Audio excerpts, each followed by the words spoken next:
Nanana. Parole, parole, parole.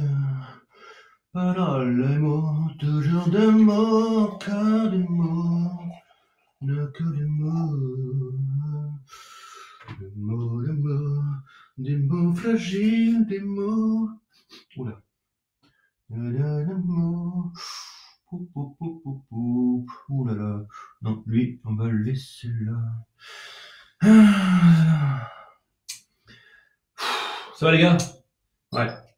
Vous avez revu les nouvelles commandes, hein? À fond sur le confinement. Non, non les gars, ne rigolez pas. Pesez bien chacun des mots, je vous l'ai répété. Voilà. Ah, très dangereux ça. C'est quoi? Michel, ça c'est le mot la peur, attention. Ouais, je sais, c'est contagieux. Je fais attention. Allez hop, direct. Non, non. Attention les gars, je compte sur vous. Vous voyez, nouvel arrivage de mots dangereux là. Oui, le journal du matin. Vous me découpez et vous m'envoyez les mots un par un. Voilà. Corona. Corona. Ouh là là là. Coronavirus en plus, c'est un double. Direct. Ouais. Voilà. Pas possible. Oui, l'abonné-mo LDM. Bonjour Philippe Augustin. Oui. Oui, l'abonné-m. L'abonné-mo comme ça se prononce, monsieur. Oui. Non, pas démo et MO. Démo. Non, pas MAX. Démo MOTS, monsieur. Oui, non, c'est pas compliqué. Comment? Non, non. Bah écoutez. Ah! Qui vous a donné mon numéro? Ah, d'accord. Ok, excusez-moi, je prends des notes. Ok. Notre fonction. Bah, écoutez, je vous résume rapidement, parce que pendant le confinement, vous avez compris qu'on a beaucoup de soucis avec les mots employés. Donc, nous, notre boulot, monsieur, c'est de vérifier la structure grammaticale du mot. Oui, de l'empirisme mocal. Voilà, c'est ça. La structure du mot, oui. Son sens, bien sûr. Son pouvoir, oui, monsieur. Sa force, oui, ça. Ah, c'est pas compliqué, hein. Oui. J'ai bien compris. Oui, monsieur. Pas de souci. M'envoyez un mail avec les différents mots que vous voulez que j'étudie. Et puis, je vous dirai ça. Ok. Pas de souci, monsieur. Pas de souci. Ouais. Michel, ramasse-moi les courbettes, s'il te plaît. Voilà. Merci, monsieur. Merci de votre appel. J'en étais où, moi? Alors, ce mot. Légèreté. Ah, légèreté, c'est bien, normalement. Peut-être que je le rince. Ouais, légèreté, c'est bon. Hop. Je vais mettre là en attente parce que prendre les choses avec légèreté, les gars, parfois, ça peut être dangereux. Mais en général, c'est pas mal. Alors, j'en étais où? Ah, celui-là, je peux le prendre à la main, les gars. Amour. Ouh, c'est bon, ça. Amour. Les gars, faut me développer ce mot-là, encore plus. Allez, allez-y. Méga contagieux. Méga contagieux. Hop, je mets dans le bleu. Contagieux, dans le bleu. Ok. Ouais. Alors, Covid-19. Hop, hop, hop. Ah, si vous avez un Covid-19 qui traîne, les garçons, déjà, vous me le posez. Ouh, ça c'est lourd. Et le Covid-19 dans le noir direct. Hein. Non, non, on va pas s'en sortir sinon. Je compte sur vous, les gars. Ok? Michel, tu fais ce que je te dis? Alors. Voilà. Ça réagit pas trop mal. Alors, hop. Pas possible.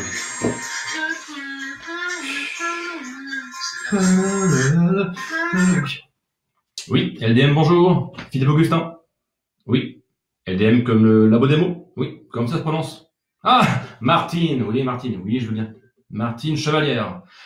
Vous allez m'appeler tous les jours. D'accord. Non, Martine, je l'ai déjà expliqué hier. Non, Martine, le poids des mots ne change pas d'une journée sur l'autre. Non, Martine. Non. Non, Martine, je peux rien faire pour votre peur. Déjà, Martine, je vous conseille d'arrêter de lire tous les jours les mêmes journaux. Madame. On peut s'appeler madame? Bon, Martine Chevalière, excusez-moi. Vous m'appelez tous les jours pour le même problème. Vous prenez votre journal, vous découpez les mots positifs et les mots négatifs. Tous les mots négatifs, tous les articles négatifs, vous mettez ça de côté, poubelle, direct. Oui, je sais que vous avez peur. Justement, je viens de faire réagir l'étude du mot que vous employez le plus. Inquiétude, anxiété, angoisse. Il faut arrêter. Oui, on peut vérifier votre postologie. Attendez, j'ai votre dossier sous les yeux. Martine Chevalière. Ouais. Alors pour vous, c'était tous les matins au petit déjeuner, 2-3 mots d'amour, de partage, de joie et de déconnade. Ah, je rigole, Martine. Si, ça fait du bien. Essayez, lâchez-vous un petit peu. Le midi, vous me prenez 2 cachets et demi de gratitude et de bienveillance. Hein. La vraie, pas celle qui a la bonne. Hein. La vraie gratitude. Voilà. Vous appelez un ami et vous échangez des mots positifs avec lui. Voilà. Très bien. Et vous arrêtez de lire le journal. C'est très bien, Martine. Oui, voilà. Et vous me rappelez demain, si vous voulez. Lecture. Oui, Martine à la plage. Je sais, la plage est fermée. C'est une idée, madame. Oui. Harlequin, c'est bien aussi. Oui. Les polars, non. Oh, ok. Non, je peux pas soigner le Covid-19 avec des mots. Non, on peut faire mieux. Oui. Rappelez-moi demain. Merci. Michel, elle t'appelle souvent, Martine, toi? J'en peux plus, moi. J'en peux plus. J'ai quoi, là? J'ai confinement, les gars. Confinement. Je vais le traiter comme ça. Oh là là. Confinement. Ah bah, confinement, les gars, ça peut être positif, hein. Si. Michel. Tiens. Connecte-toi à mon microscope, là. Ouais. Je t'envoie une copie. Regarde-moi ça. Je te mets là, dans le doute. J'ai un deuxième confinement, là. Tu sais, c'est une Martine. Bah, on va mettre dans le positif, dans le moyen. Ok? Ok, les gars? Ah, là, c'est pas possible.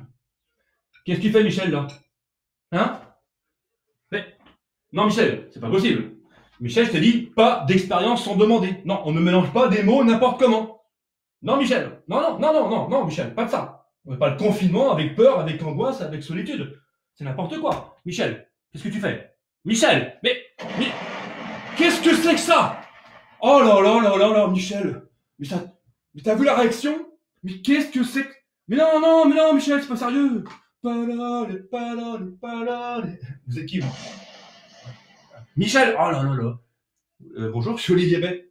Ouais, et qu'est-ce que vous faites là? Ben, je viens parler du poids des mots. Ah bah ça tombe bien, monsieur. Vous êtes dans le labo des mots. Labo des mots, oh, Michel, laisse passer le monsieur. Bah, ça a l'air intéressant ce que vous faites. Et vous faites quoi? Bah, on étudie le poids des mots, leur structure grammaticale, leur pouvoir, leur force, et le fait de bien choisir ces mots permet de transformer sa vie. C'est dingue ça, c'est exactement le sujet que j'allais aborder pendant le live. Donc je peux y aller? Bah écoutez, allez-y. Merci, monsieur Philippe Augustin. Philippe Augustin du LDM. Bien enchanté. Merci. Wow. Sympa ce mec. Bon. Salut tout le monde. On va faire un peu de ménage parce que Philippe Augustin, je peux te déplacer un peu le labo. Oui. Salut tout le monde. Bienvenue sur ce live détonnant, explosif. Vous avez entendu?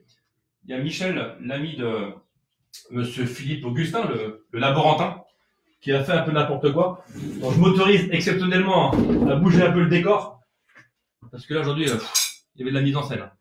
Je vais aller voir vos commentaires dans quelques secondes. Le temps de pousser la balance. Alors je la montre quand même. Balance collector. J'ai eu beaucoup de remarques depuis le teasing de ce matin. Cette balance vient d'un grenier et tout le monde a eu cette balance en jeunesse. On peut peser les mots avec cette balance. On va la mettre pas trop loin. Comme ça on pourra reparler. Bon. J'espère que vous allez bien. Hop.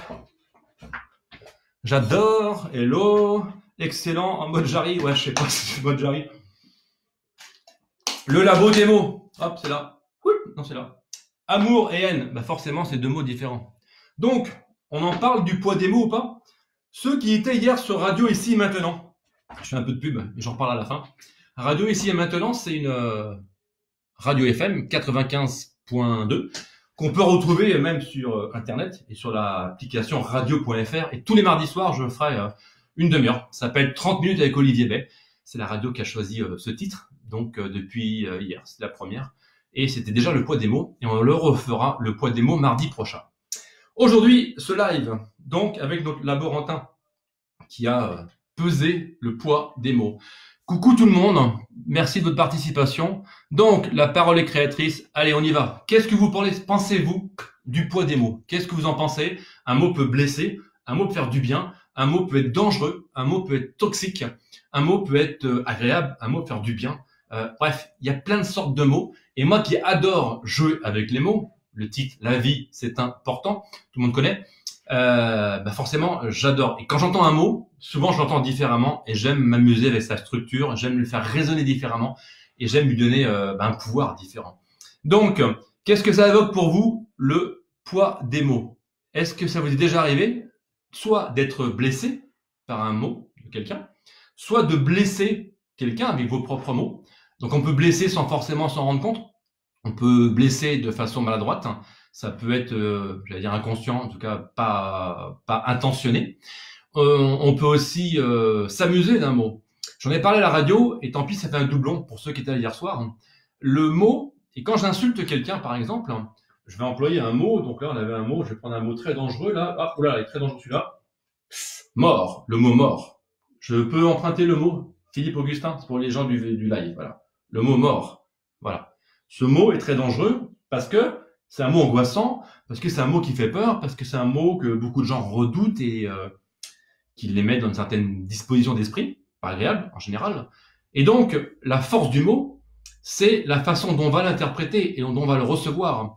Donc, je prends mon exemple, si j'insulte quelqu'un avec des mots, que cette personne est blessée, et que j'insulte une autre personne avec les mêmes mots, et que ça lui fait rien, c'est bizarre. C'est les mêmes mots. Donc, c'est qui le responsable? C'est celui qui envoie le mot, ou c'est celui qui le reçoit? Je pense que c'est un petit peu les deux. Si j'ai l'intention de blesser quelqu'un en envoyant des mots, en utilisant certains mots, c'est un peu moi le responsable. Mais l'autre est aussi responsable de la façon dont il les accueille. Une phrase que je dis souvent, quand quelqu'un vous juge, quand quelqu'un vous parle mal, c'est pas sur vous qu'il parle, c'est sur l'image qui se fait de vous, ce qui n'a rien à voir. C'est une vraie grosse nuance. Donc, dans mon exemple, j'insulte quelqu'un en étant mal intentionné. Ok, je suis responsable. Et la personne qui reçoit l'insulte, si ça la blesse, c'est qu'elle n'a pas su, accueillir le mot comme il fallait. Et c'est pas facile de réagir quand on est insulté. Mais quelqu'un qui a une vraie connaissance de lui-même, qui connaît ses qualités, qui connaît ses compétences, qui sait ce qu'il vaut en termes de valeur, quand il est insulté, qu'est-ce qu'il fait? Il rigole. Ça lui glisse dessus.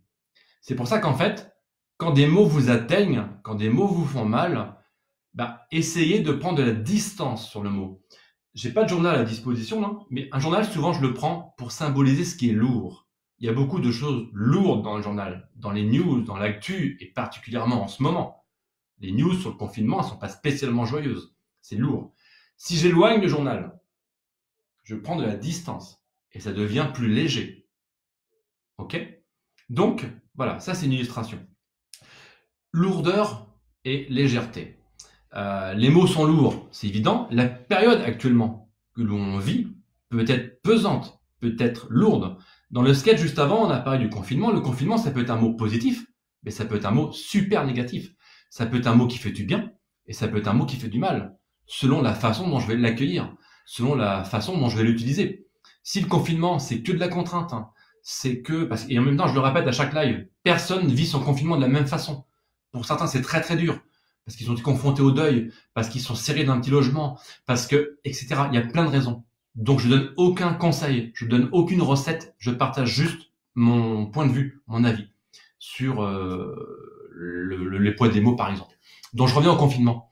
Le confinement peut être une période d'introspection, peut être une période de pause, et pour beaucoup, certains, c'est accueilli comme une période où on peut souffler.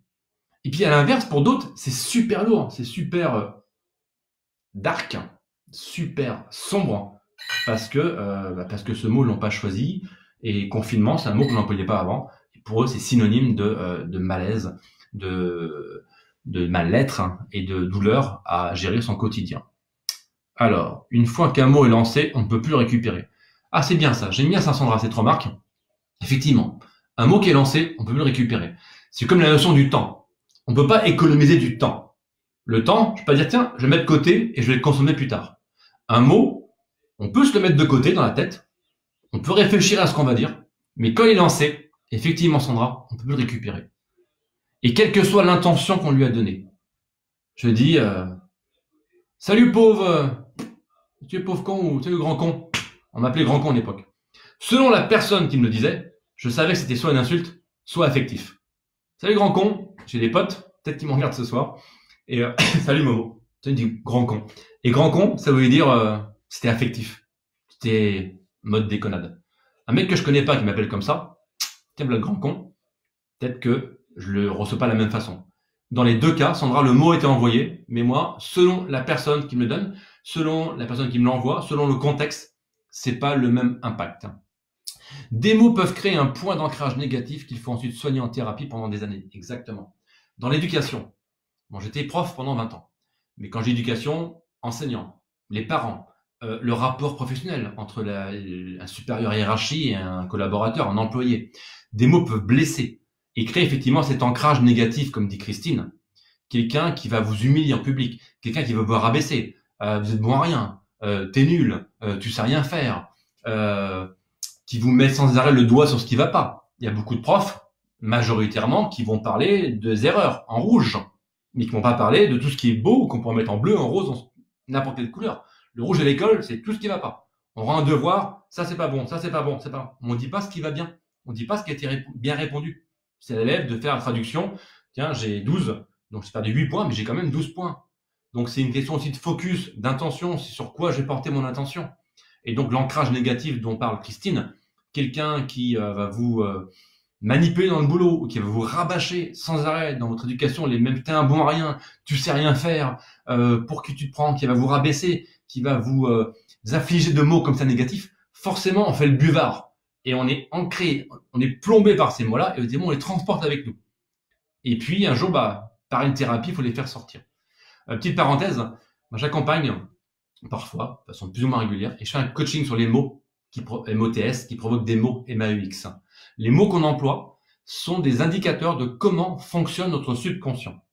Il y a des familles de mots, on ne s'entend pas forcément parler, mais les mots qu'on emploie donnent un indicateur sur notre état d'esprit, sur notre humeur, sur notre forme du moment. Et forcément, quand on écoute quelqu'un parler, on dit « Ah tiens, lui, c'est pas la grosse forme ». Quelqu'un qui vous dit « C'est compliqué, c'est nul, c'est la crise, j'y arrive pas ». J'en peux plus.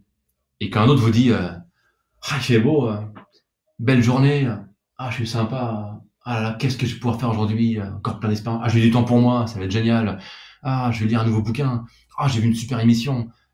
C'est le verre à moitié vin, lapsus, à moitié plein et à moitié vide. Voilà. Toujours. C'est pas plus compliqué que ça. C'est qu'est-ce que je regarde. On a tous le même verre à regarder et à nous de faire le choix. Pour ceux qui n'ont pas vu le sketch il y a 15 jours, 3 semaines sur le flash de météo mental, c'est un petit peu ça aussi. Pensée, mots ont un lien.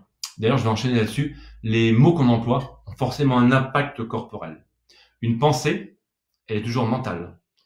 Une émotion, elle est toujours corporelle. Et donc, liaison corps-esprit, ça marche ensemble. Et un mot qui me fait du mal sur un ancrage négatif comme avec Christine, ce mot, il me fait du mal ici. Mais au bout d'un moment, il me fait du mal ici. Forcément. Il est tellement ancré là, et j'ai pas réussi à nettoyer, le laisser passer, le mauvais nuage là, que je me crée. Et le mal a dit, maladie. Je vous laisse là-dessus. Alors, les mots écrits peuvent faire mal si la ponctuation n'est pas adaptée et selon comment on reçoit et perçoit. Exactement. On est dans une époque où on s'envoie beaucoup de SMS et ça nous est tous arrivé en envoyant un SMS que le SMS soit pas accueilli comme on pensait. Et on s'est rendu compte en l'écrivant qu'effectivement, il y a une double interprétation. Et selon comment on interprète une phrase, un mot, un message, selon la ponctuation qu'on y met, un point de suspension, un point virgule, un point d'interrogation, des majuscules, plein de points d'exclamation, ça renforce certaines syntaxes et la sémantique, hop, d'un seul coup, est différente. Et forcément, les mots peuvent être accueillis différemment. Le poids des mots prononcés de Mimi par un ami, il y a quelques années, m'a poussé à réagir, à sortir d'une situation difficile. Il y avait une telle charge positive dans ses paroles qu'il m'a donné confiance. J'y pense souvent. Il a suffi de quelques mots prononcés avec une telle bienveillance. Génial, super. Merci Mimi pour ce témoignage, pour cette participation. Voilà, tout est dit. C'est une histoire personnelle que vous nous partagez. Quelqu'un, à Mimi, l'a fait sortir d'une situation difficile grâce à des paroles qui étaient chargées positivement, grâce à des mots qui ont été prononcés avec une vraie bienveillance.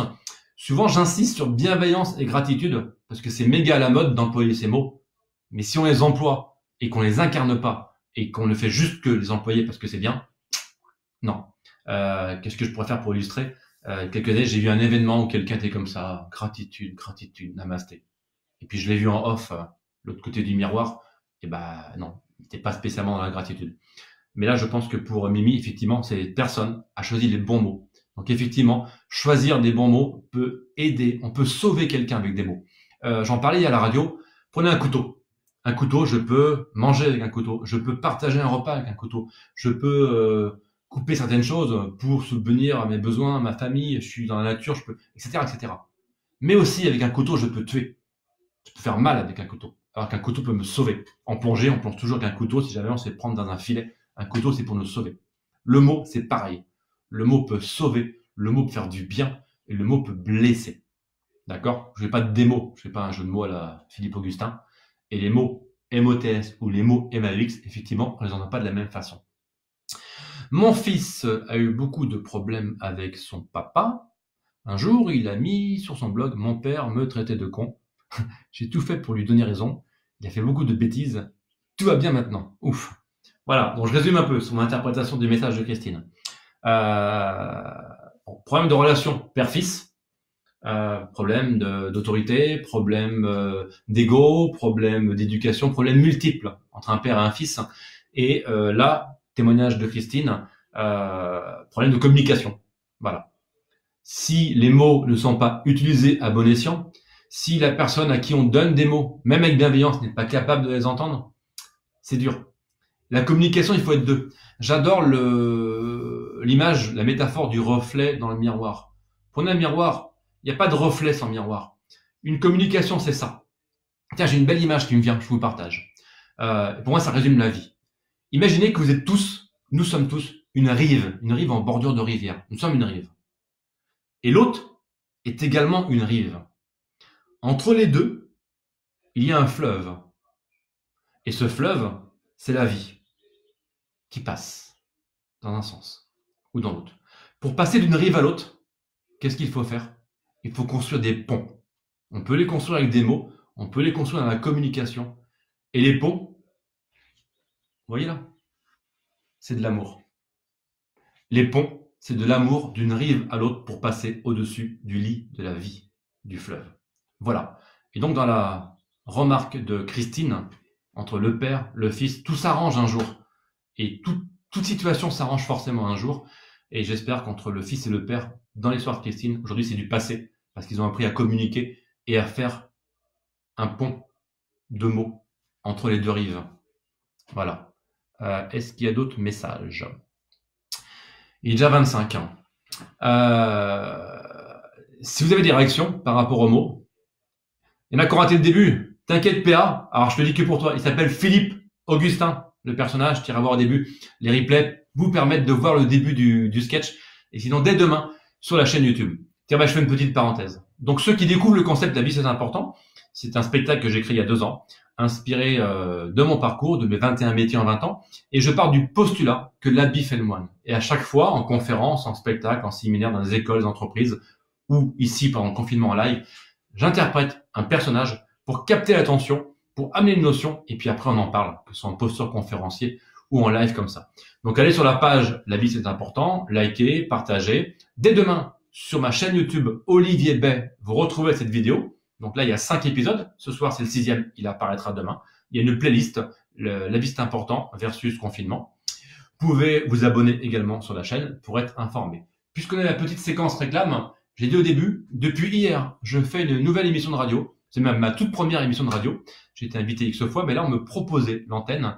30 minutes avec Olivier Bay, c'est tous les mardis à 17h, c'est le nom de l'émission. Et c'est sur Radio Ici et Maintenant, ici et maintenant.com. C'est dans l'application radio.fr, dans le monde entier, vous pouvez écouter, cherchez Ici et Maintenant. Ou directement à Paris sur 95.2.fm. Voilà. Donc, on va terminer un peu sur les mots en synthèse, parce que j'ai une petite dédicace à faire après. En synthèse, et pour rappeler ce qui s'est passé au début, donc attention, il y a des mots à prendre avec précaution, des mots dangereux, des mots toxiques, des mots contagieux qui peuvent blesser, attention. Et hop, métaphore, pesez bien chacun de vos mots, je compte sur vous après cette vidéo.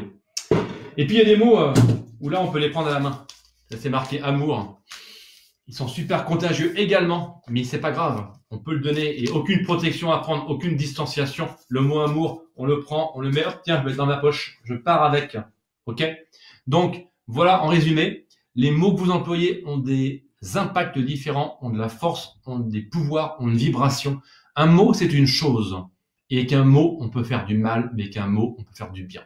Donc, le message, juste sur ce petit live rapidement, c'est que même pendant ce confinement, et même surtout pendant ce confinement, je vous encourage à peser vos mots. On échange beaucoup parce qu'on est éloignés les uns des autres. Donc, on s'appelle au téléphone, on s'envoie des SMS, on s'envoie des mails. La communication évolue pendant le confinement. Et donc, forcément, on utilise les mots différemment. Pas forcément en visuel, pas forcément en côte à côte, même s'il y a beaucoup de lives, de physio qui se font, des visioconférences, choses comme ça. Attention aux mots qu'on emploie parce que pendant le confinement, ils peuvent être reçus différemment. Les gens peuvent être plus fragiles et le fait que chacun vit son confinement différemment fait que un mot peut faire vraiment mal alors qu'on cherche pas à faire mal. Maintenant, si vous voulez blesser avec un mot, j'ai pas de conseils à vous donner, on peut le faire aussi. Vive les mots, mais les bons. On va prendre comme phrase de la fin, voilà, ce sera la phrase de la fin de Christine. Vive les mots, mais les bons. Et juste avant, je l'ai promis, j'ai un mot pour quelqu'un. Un mot pour quelqu'un, je ne sais pas s'il m'écoute, mais il y aura un replay. C'est pour Fabien. Fabien, c'est un ami qui est intermittent. Et pourquoi je parle de lui?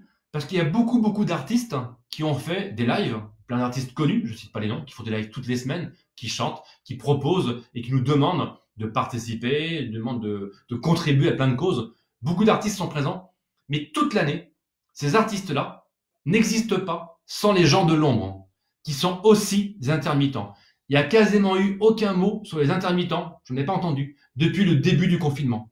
Intermittents, les techniciens, les mecs qui conduisent des camions, qui transportent le matériel, qui installent les décors à chaque fois. Là, je fais tout seul. Mais c'est différent, c'est à part. Ces gens-là, il faut penser à eux. Sans ces gens-là, il n'y a pas de spectacle. Pour comprendre la métaphore, pensez à un iceberg. Ce que vous voyez, c'est le spectacle que vous allez voir sur scène. C'est les shows à la télé. C'est peu importe les spectacles, les comédies musicales, les théâtres, les concerts. Et tout ce que vous voyez pas dans l'iceberg, c'est les techniciens, les cadreurs, les caméramans, les maquilleuses, la sécu, etc., etc., etc. Les roads, les mecs qui portent le matériel. Et donc Fabien, c'est pour toi et pour tous ceux qui bossent dans l'ombre, parce que mon métier, moi, également, notre casquette, c'est être animateur, maître de cérémonie, et donc édifier, valoriser, présenter les orateurs avant qu'ils viennent sur scène. Je leur prépare la vague pour qu'ils viennent surfer, mais je vais pas surfer à la place. Hop, et après je me mets dans l'ombre, et donc je les mets dans la lumière. Il y a certains qu'on voit jamais dans la lumière. Quand vous voyez un film, une émission, ça dure plusieurs minutes de générique. Tous ces gens-là sont super importants. Et donc je dédie ce live des mots en faisant ce mot de dédicace à Fabien, je t'embrasse, et à tous les intermittents qui bossent dans l'ombre et sans qui il n'y aurait aucun spectacle. Voilà. Ta posture est quasi éthique. Soit. Vive les mots, mais les bons mots. Et puis, pour le plaisir, c'est comment dire, ma sonnerie de mon téléphone qui avait été créée exprès pour ce live, dédicace à midi. Attention, on m'appelle. Les paroles, les mots, toujours les mots, toujours les mots, toujours les mots.